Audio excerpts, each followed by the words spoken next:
You're listening to an Anazao Ministries podcast. Is Star Wars Revenge of the Sith a good movie? Today we will be reviewing Star Wars Episode 3 in light of the Clone Wars TV show. Did that show make the movie better? This episode is primarily for big Star Wars geeks who are already familiar with the movies, the show, and maybe even some of the lore. Hey everybody, welcome to Systematic Geekology, episode number 3. We are the Priest to the Geeks. And when we say that, we don't mean that we are ordained or anything like that, but rather the biblical sense of just being mediators between one culture and another. And in this case, it's Christianity and geekdom. And we're not trying to trap anybody with that. We're just genuine people who are interested in Star Wars, wanting to look at it from a Christian perspective. I am Joshua Knoll, and I am a fourth-year biblical study student who has spent hours listening to sea shanties while binge reading the Invincible comics this week.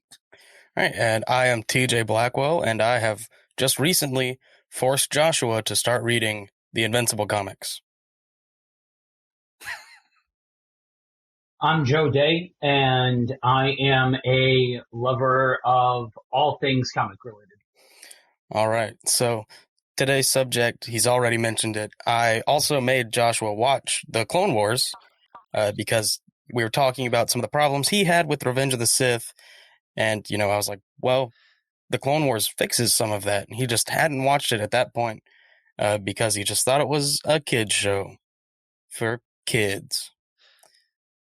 So, I mean, if you watch the first few episodes of season 1, I feel like you'd understand why I thought that. Yeah, it definitely starts out as a kid's show.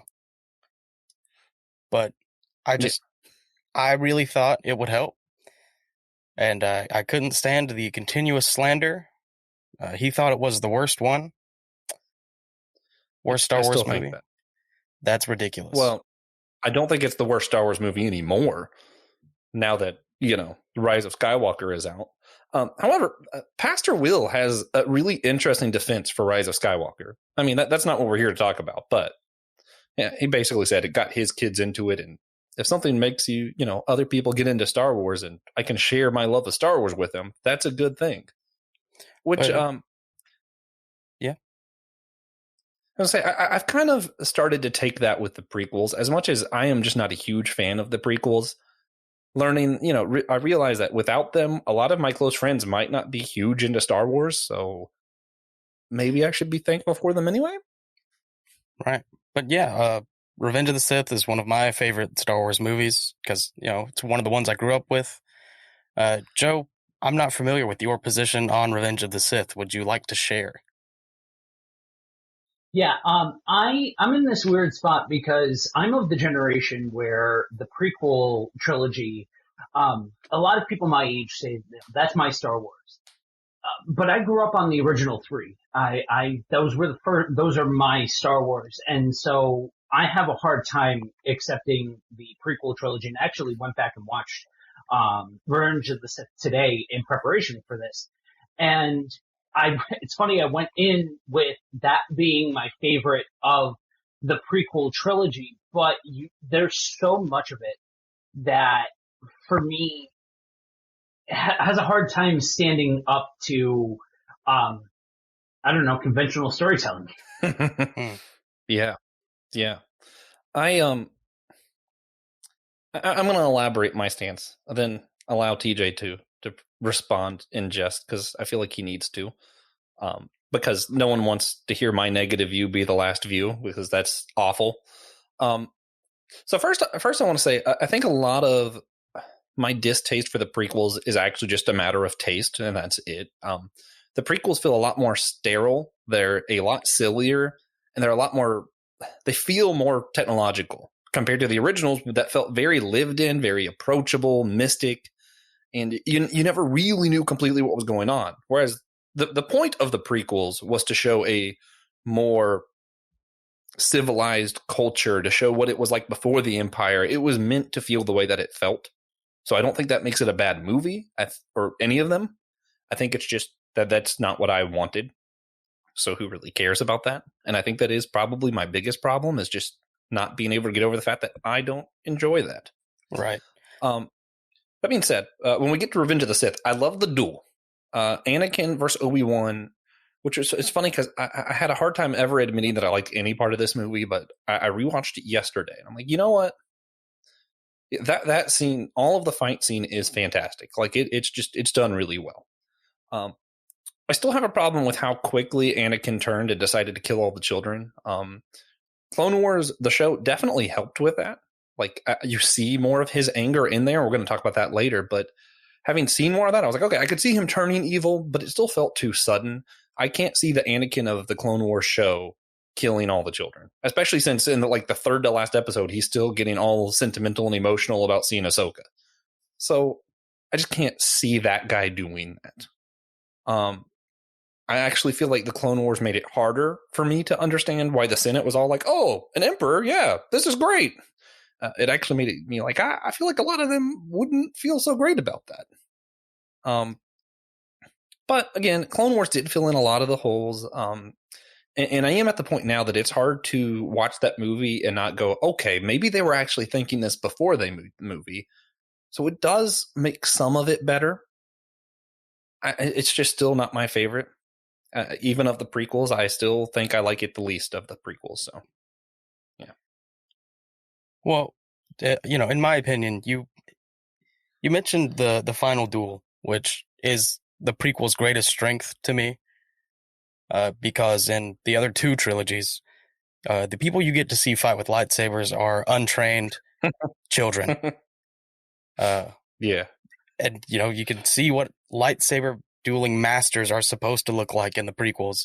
And it's great. It's fun action. But it's also, if you are interested in, global politics, I think the prequels get a lot more interesting to you. Because, they mention the tax rates, they talk about why or how the Republic got to this state. And you have to remember, Emperor Palpatine is, the most powerful Sith Lord that we see in the movies. He was killed by Darth Vader, whatever. But he is a master manipulator. And that is how he was able to convince Anakin to come to the dark side. Well, what you see as so suddenly, but it's really just he reached that snapping point, and that's when he snapped. But he manipulated an entire galaxy. Anakin is not above that. Okay, but I love the global politics and stuff too, and I also feel like that was too sudden. I don't feel like most of the senators were at the place where they would have been like, "Yeah, Emperor, fine." I have the same problem with that. It but was hard taking the one premise means you have to take the other premise. I'll give you that. Joe? I'm sorry, Joe? It's hard to put any kind of weight to some of what happens in Revenge of the Sith. I definitely am inclined to agree that watching it in light of Clone Wars really changes the experience.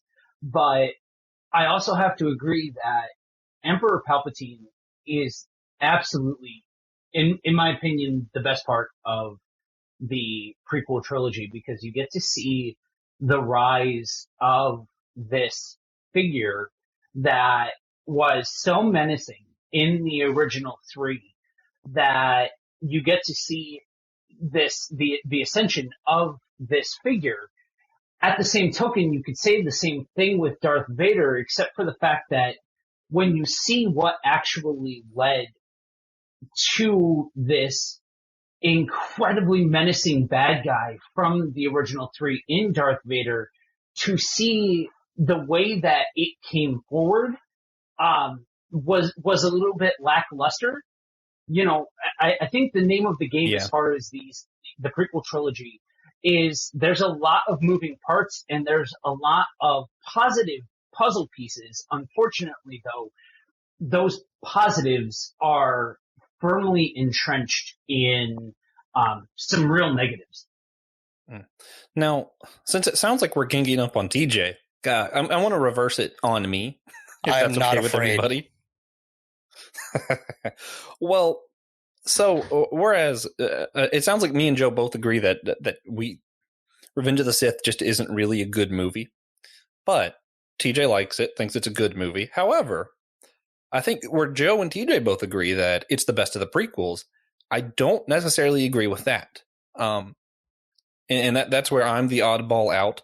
And even among my own generation, I actually had to recall some of my college friends because so many people I talk to now love Revenge of the Sith. And I'm like, oh, let me make sure that it wasn't just me who thought that was bad. And yeah, no, most of my friends growing up and in college thought it was bad. The problem is most of them also thought the episode 1 was worse. And I think that's where I'm the oddball out. The reason I don't consider episode 1 worse than episode 3 is because it introduced me to Qui-Gon Jinn. It showed a young Obi-Wan growing up. It introduced Naboo. I love Naboo. I think it's a great planet. It introduced a lot of the politics, a lot of the stuff. It introduced Darth Maul. Super cool. For me, that forgives the over silliness, the bad dialogue, and everything else in it. But for a lot of other people, it doesn't. So would y'all like to defend why Revenge of the Sith is better than episode 1? Yes. You can go first, Joe. I'll let you go first. Okay. I would agree that a lot of the things that you brought up about episode 1 are really cool points. Unfortunately, though, all of those, the only actual development that those got outside of not being able to fully breathe inside of the time frame that the movie had, they all came from different other mediums, comics, books, TV shows, where at least if you are a fan when it comes to episode 3, if you like what that movie has to offer, then I personally feel like more of that is on display in episode 3, whereas with episode 1, you have to argue whether or not, yes, it may have brought up these comics and these concepts and these characters and stuff, but if it didn't actually touch on it or it didn't actually flesh it out, was it any good in the first place? I mean, it fleshed out Qui-Gon's character enough that we knew who he was, well enough to like him so that they would put him in some of the books and comics because people liked him. And same thing with Darth Maul and most of the other things they introduced. But it didn't flesh out Darth Maul at all. He says almost nothing. His character design was just so raw that every kid who watched that movie was like, I need to see it again. I need him to come back. Cool. Yeah. And he had a double-sided lightsaber. But Qui-Gon Jinn, I feel like we got enough of him that people genuinely like the character. That may be true. But it's still just a flash in the pan of episode 1. Like, he's in the movie for like 45 minutes, an hour. He's like pretty much one of the key parts of the movie. He's why Anakin's involved. But still, I don't think it makes it better than Revenge of the Sith. Revenge of the Sith explores personal interactions between Jedi, which is something we don't get to see a lot of. It has, I would like to say 3 of the best lightsaber duels in the movies. And it's just, it's so good. I enjoy it a lot. My second favorite lightsaber duel is also with Darth Maul, so that might also have me biased. But everything that happens in episode 1, you get that you love about episode 1, except for Qui-Gon Jinn, is in Star Wars: The Clone Wars. Yes, Clone Wars, the show, was absolutely better than the first movie. Well, than any of the prequel movies for me. I love the show, but we'll get to that in a bit, maybe. Right. Great so, the question is Revenge of the Sith good? It's an opinion. No. It's an opinion. We like to call Josh with the bad opinions. That's true. That's very true. I think it's a good movie. I love the movie. I rate it a solid 8 out of 10, maybe a 9, depending on the day. You have to stick to one. You could say 8.5. 8.5 out of 10. Fine. Yeah, I'm just going to go ahead and be inflammatory and then let Joe fix it.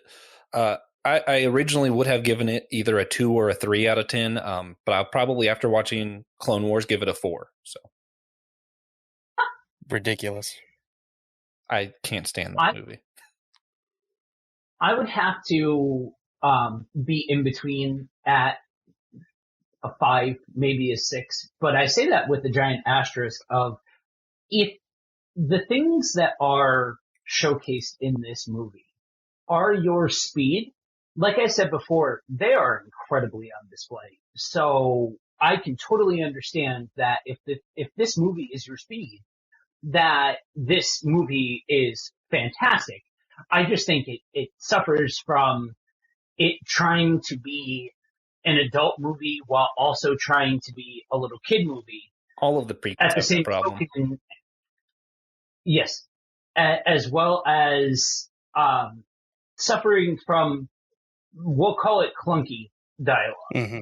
You know, if you meet the Duel of the Fates and you just watch it for all of its bombasticness, it's wonderful. It is probably out of the prequel trilogy, I may call it the most tightly choreographed fight scene in the prequel trilogy. But the dialogue in between was just, I don't know, hard to forgive. Yeah, and the score was incredible. That's true. Whole movie, but it always is. I want to put an asterisk on mine also that I think Revenge of the Sith has the best score of all of the Star Wars movies. It was fantastic. Anyway, so that being said, we do want to reflect on it from a Christian perspective. That's sort of what this is all about. So I think the biggest key principle here is the thing that I have the problem with, actually. It discusses how people become evil. How did Anakin become Darth Vader? How do we become evil today? And it's going to tie into what I've selected as today's verse. So Ephesians 4, 26 and 27, depending on your version, it reads something like, be angry, do not sin. Do not let the sun go down on your anger, and do not give the devil an opportunity. A lot of versions say, don't give him a foothold, right? And I selected that because it really made me think of the moment in episode 2, Attack of the Clones, where Anakin snaps and he lets anger grab a hold of him and he kills all of the people in that village, right? And then if you watch the Clone Wars show, you keep seeing these moments of anger kind of pop up. And he keeps being angry and acting on it. That's the problem. The whole thing in the Bible is you don't let the sun go down on your anger. Imagine if Anakin instead had forgiven that village before nightfall. We would have a different story, but that's not what happened. And just that one foothold allowed the Emperor to introduce enough fear that he turned and went to the dark side. And I think that's pretty relevant. I feel like that is what the Bible says happens to us as people. TJ, what do you think? I mean, if his real struggle is with himself, he can't give up those emotions, which is key to being a Jedi and being a good Christian, in some people's opinions. And it's pretty relevant. It's shockingly relevant. Yeah. That's how I feel. Joe? One of the things that stood out to me the most was Anakin's realistically human response to wanting something so bad that they miss the writing on the wall. You miss the fact that you can so clearly see that what you're doing isn't right, but the desire that you have supersedes that. And that's something that we struggle with. That's why the Bible talks about in several different instances of dying to yourself, of looking past yourself, of not serving yourself. People don't fall for con artists because they're uneducated. People fall for con artists because they're human. And I think this movie, to draw out the moral and Christian overtones, pulls out this story of somebody who wants more than anything something that would be considered good intention, but in an effort to do that, they rely on themselves and they pull on their own anger and darkness and strength or perceived strength to get to this point of, I'm going to do this of my own accord and I'm going to make sure that this gets done. And generally when we do that, that's exactly when we fall directly on our face. Right. You know, I want to add to that, because that made me think that a lot of this comes back to the whole pride becomes before fall thing too, right? He's so proud, and especially when we watch the Clone Wars series, he's so proud of his abilities. He's so much better than the other Jedi. He should be a Jedi Master, right? That's what he says in this movie, Revenge of the Sith. He's like, I deserve to be a Jedi Master. And I think that pride turns into narcissism, where what he wants was more important than anything. His desire to keep his wife alive and his kids to be okay was way more important than any other children. And I just think that's a natural thing that you see pride becoming narcissism like that. It's yeah, actually, that particular point, fantastically made. And it's something I haven't really thought of in the Star Wars related before, but I think they made a really good point with that. Mm-hmm. And that's also how the Jedi Order fell, which we see in Revenge of the Sith, but they go over better in the Clone Wars, which we want to talk about briefly. So if you haven't seen the Clone Wars... Let's run through that real quick and then... Yeah. So if you haven't seen the Clone Wars, absolutely watch it. One of the best animated shows I've ever seen. It's long. It's worth it. It's fantastic. Josh, I think you've watched through the series the most recently. Did you want to summarize the story? No, that's your job. All right. I have no idea how you summarize that story. So it chronicles the Clone Wars, the actual Clone Wars. Starts right after episode 2. And yeah, well, there's a movie that it launches with that was just the animated version of episode 2. And it wasn't good. And you follow Anakin and Obi-Wan and Ahsoka, his Anakin's Padawan, who is until recently only in the Clone Wars. And now she's fantastic in the Clone Wars and Rebels and the Mandalorian. But and you see her own show. Mm-hmm. And you see them go through the Clone Wars, and you see Anakin as a general. You see the things that make him believe he is so much greater than other Jedi. And it's hard to talk about it without spoiling things, but you get to watch these characters grow in wartime, which causes things to happen. Yeah. And you get to see the effect the war has on the Jedi Order. Yeah. It's fantastic. It brings a lot of questions up about what the Jedi Order really was, and we'll get to that later. But like how religion, I mean, Jedi Order was a religion, and how sometimes being so dogmatic about your religion turns you into the very thing you're fighting. And the show does a really good job of showing that. And it was a fantastic show. Is there anything that we don't agree on as a whole with Clone Wars? I think it was pretty close to a perfect show. If it had just started off with the assumption that it was only going to be for, adults who wanted to watch Star Wars, I think it would have been perfect. Yeah, I think that is. Go ahead, Joe. I would definitely agree with that. I would go as far as to say that Clone Wars, and I remember the original version of the Clone Wars that came out 10 plus years ago, when it was just an experiment that ended up catching fire. And I think that when they built upon that, that was the best prequel material that they have put out. Yeah. In general. Oh, yeah. Yes. For sure. So we're all in agreement. Pretty much the only downfall is it is at heart a kid's show, and it goes back to that periodically, and it starts off as that.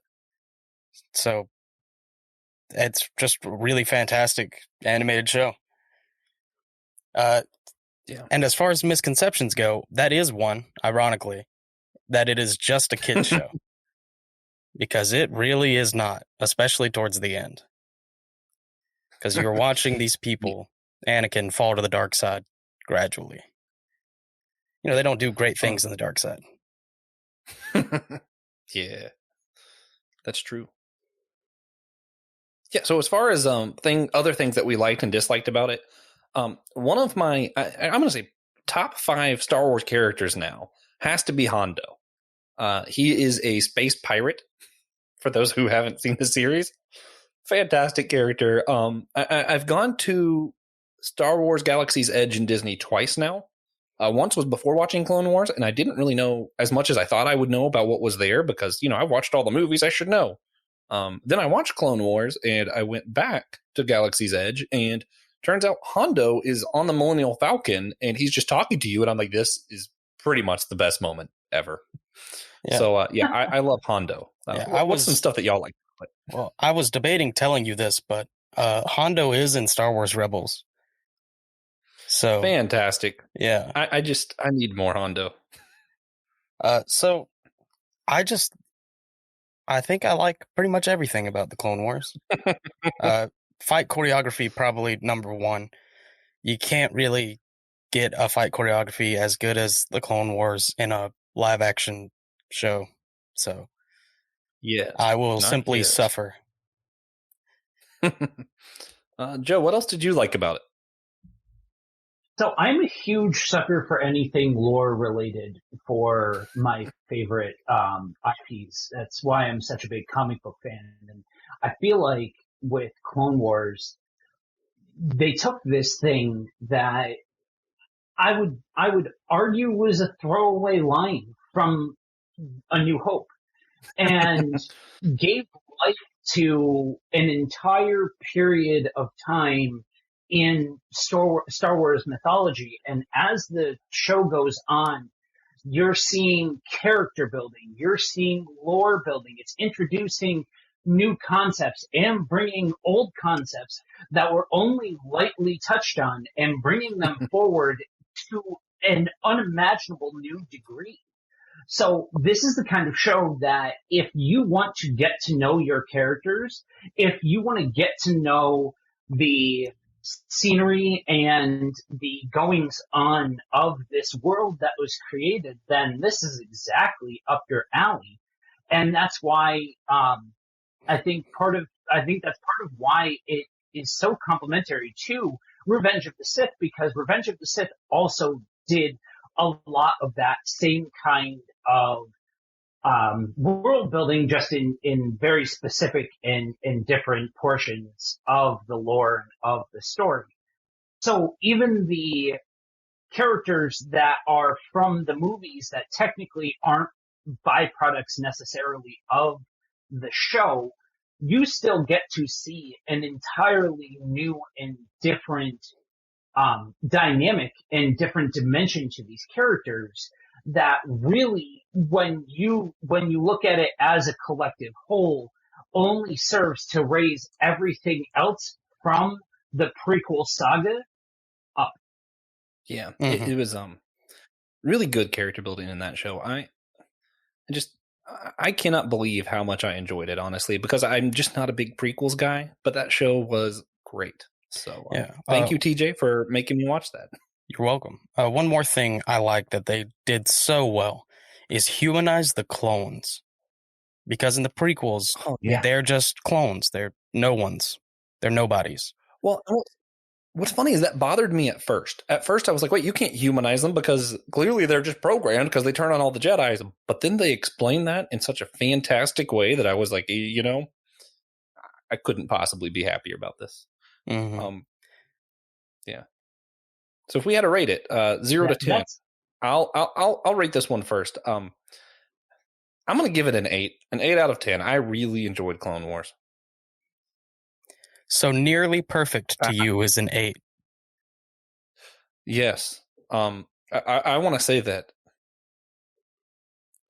there's only 3 movies that I would give a 10 to. I'm just a strong critic. To me, 5 is an average movie. So to be 3 over 5 is just mind blowing. I'm going to give it a 9.5. It is just such a good series. Such a great piece of Star Wars content. Probably my top 3 favorites. Definitely my top 3. It's, 9.5. Solid. All right, Joe. I have to really stop myself from giving it a 10. I think that when you consider everything about it, and also come at it from the point of view of you're talking about a cartoon that is based around Star Wars. Obviously, it's going to have an element to it that is geared towards kids and a younger point of view. But even with that, for me, is very, very forgivable for the simple fact you brought it up before about the prequel trilogies as a whole. I may have fallen in love with the original three. That may have been my entry point, but you're talking about establishing something strong to be an entry point for a whole new generation of fans to be born and a whole new group of people to be able to find this IP. So to me, what it does for the Star Wars community as a whole kind of forgives that somewhat juvenile sort of tone that the early show has. So somewhere in between, we'll say 9.75. Fantastic. And I'm gonna put a quick asterisk here of or a couple really. First, I want to say another thing that we really owe to this show that's great. That's reflected in what I saw at Galaxy's Edge. Since Disney owns Star Wars, a lot of the old books are no longer canon. So a lot of what we thought of as Star Wars lore isn't really there anymore. But now that this show is canon, we still have an immense amount to pull from. And a lot of the upcoming movies and shows are doing exactly that. They're pulling from the Clone Wars because of how good it was and how well received it was by the fans. So I'm excited for that. Really thankful for the series. Again, TJ, thank you for making me watch it. If we had a little bit more time, I think we'd delve into there's plenty of theological and philosophical stuff we could really get into here. Instead, what I'm going to do is, if you're on one of our social medias, or better yet, if you're a patron and you want to pick one of these topics for us to talk about, we will do a whole nother episode involving Clone Wars and talk about these other issues. Because it talks about stuff like, are clones really people? Which brings to me the question of, we're so close to cloning technology in actual real life. They've cloned an actual cat. They could probably do a human eventually. Would that human have a soul? I find that interesting. Does religion ever go too far or not far enough? You have these stories where the Jedi's dogmatic religion makes them almost the bad guys. You have stories where in war, they're not able to do enough, which also makes them the bad guys. Sometimes not being able to defend someone because of your religion can be a problem. And it delves into a lot of that stuff. So if you guys have some topics that you would like us to discuss from the Clone Wars, please, please, please let us know. We would love to cover it. Yeah. To wrap up, we just wanted to go over some recommendations from everyone on the show. Joe, do you have any recommendations for the people listening? Absolutely. There is a comic book series that's come out called The Last Ronin. It's a kind of a Darkest Timeline Teenage Mutant Ninja Turtles Nice. comic book series. And it's so well written. If you're looking for character development out of the Turtles, yes, it's dark. Yes, it's a bit heavy, but we're talking about fully fledged characters in a setting that really makes you think. And so I would definitely pick that up. It is fantastic. Awesome. I gotta say. Of course you read it. TJ reads a lot, guys. So for my recommendation, I'm gonna do a weird one. It's another podcast, but it's only really sort of a podcast. It's a story. It's called Marvel's Wastelanders, Old Man Star-Lord. Fantastic series. You're basically just getting to be like your first person in the story. You are listening to what is happening. So you're just listening to Old Man Star-Lord and Rocket go through this adventure on like a deserted Earth, like post-apocalyptic kind of thing. The roster of villains is fantastic. You got like Emma Frost, Kraven, Doctor Doom, and the voice acting is amazing. So if you guys want to check that out, it's a great story. I highly recommend it. Right. So I initially was going to recommend something completely unrelated, which is fine. Everyone else did that. But I love the old Star Wars Expanded Universe that was decanonized. Yeah. Read the Darth Bane trilogy by Timothy Zahn. It is so good. They're some of my favorite books. And Darth Bane is still canon. actually. So I don't know if his exact story is what Disney thinks is still canon, but Yoda does talk to Darth Bane in an ancient Sith temple in the Clone Wars. So he's canon. Fantastic series. He established the rule of two, and Timothy Zahn's a fantastic writer. He'll probably be in some of the future movies. Right. Or past movies, if you will. Right. So, Joe, where can people follow you online or whatever else you do that they might want to follow? You can find me over at buddywalkwithjesus.com. Two guys talking about raw conversation about the intimacy with God. So you can find us there on all the social medias at Buddy Walk with Jesus. Awesome. Josh, what about you? Yeah. TJ and I, you and I, TJ, we both do another podcast. It's the Whole Church Podcast. Wherever you're listening now, you can just look it up and you'll find us. Yeah. You can hear us talk about church and unity and stuff. Yeah, that's right. And I personally am really barely present on social media. I am the eternal observer. I lurk. I don't post anything anymore. But I am on social medias. You can follow me on Facebook, TJ Blackwell, Instagram, menafines.destiny. We'll see. Next episode, we will be talking about misconceptions of anime and Dungeons & Dragons with hosts Reverend Keno Kennedy, Ali Kuntz, and myself. We'll be back on the episode. So look forward to that. We look forward to having you. Go to the website in the description to let us know what you've been geeking out on and what we should be geeking out on. And remember, we are all a chosen people, a geekdom of priests.